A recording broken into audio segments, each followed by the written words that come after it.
Hi, and welcome to Ottawa English. I'm Angela. In this video, we're going to be talking about Speaking Task 2 for CELPIP, and we're going to focus on the things that you value, and your response in this second task takes 60 seconds, so you speak for a full minute.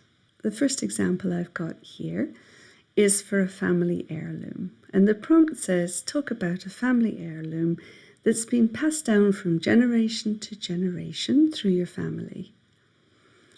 Describe it and explain why you have it, what it is, and why you value it. I'm going to talk about an antique salad bowl that my mother gave me when I got married. Her mother had given it to her on her wedding day, just as her grandmother had given it to her mother. The salad bowl is ceramic with a white interior and a dark green exterior where a couple of people have been painted. The bowl's rim is silver and curves upwards into a very elegant silver handle. This is definitely not something that I would ever put into the dishwasher. Mostly, I value this salad bowl because my mother treasured it. It stood in our homes in Tanzania, Egypt, Germany, Sweden, Canada, Kenya, and England, where it was always packed and unpacked with the greatest of care and always carefully positioned on a very high shelf just out of the reach of little hands. If we take a look at the transcript of my response, you can see that I've used my complex sentences in several places. These two are built on subordinating conjunctions, and then these four are built on relative clauses. For my tenses in this question, there's quite a variety. I've got the present continuous tense at the beginning where I say what I'm going to talk about, and then the simple present where I actually describe the existing bowl. Then I've got the simple past, which is referring to when I got it and its history, and the present perfect of when it was painted. And then the past perfect because it was passed down through those generations.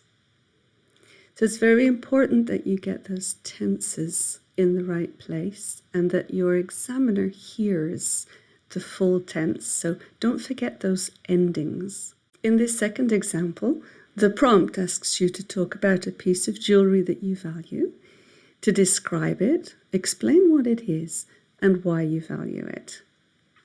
You have 60 seconds to provide your response. So here we go. Start speaking now. I'm going to talk about an antique brooch that my great-aunt gave me when I was about 9 years old. My great-aunt was a very special person who had lots of energy.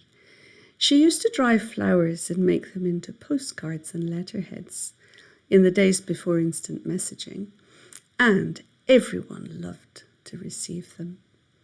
One day, when I was sitting with my great-aunt and helping her make her cards, she brought out her jewellery box and asked me to pick my favourite brooch. I immediately picked the one I'd seen on her most frequently, but when I asked why I needed to pick one out, she responded with, "You'll see." When my great-aunt died, I saw. I received a small white envelope with the brooch inside, along with the card we had made that day. So I guess the memory attached to that brooch is what makes it so special. If we take a look at the transcript for my response, you can see that I've used several complex sentences. Some of them are built on subordinating conjunctions. Some of them are use relative clauses. For my tenses, there is quite a bit of variety, although most of it is with the simple past. The present continuous is just in one place where I introduce what I'm going to talk about. Then there's the simple present and the future.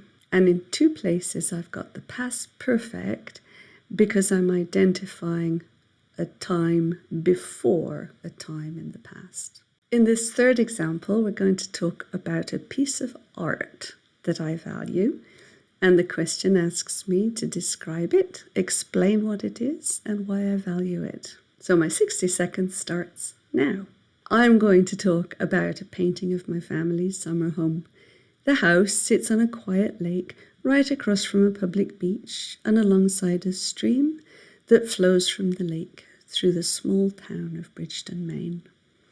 My mother inherited the house, but because she already had a house in England, she used it as a summer house where the North American family could get together without long transatlantic flights.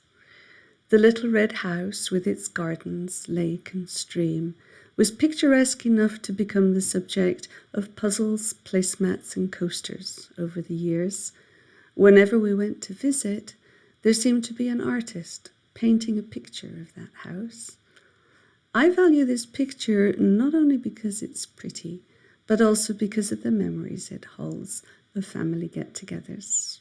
If we take a look at the transcript of that response, you'll see that I've still got my complex sentences going.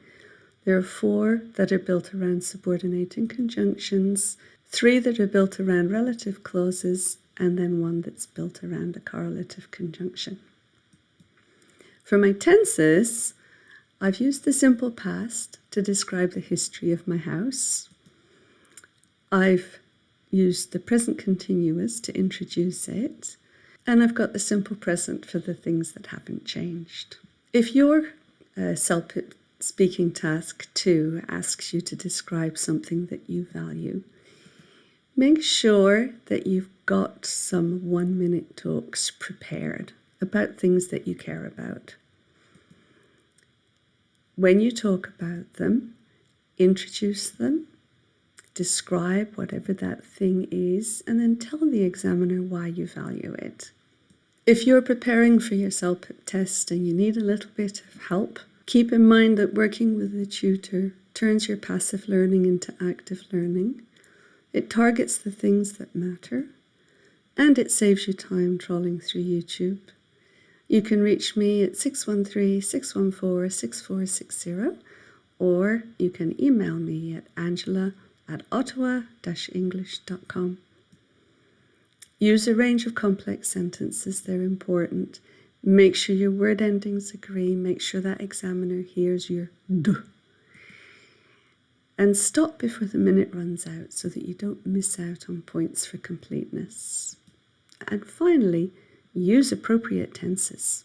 I hope you've enjoyed my video. Thank you for watching, and I'll see you next time. Bye-bye.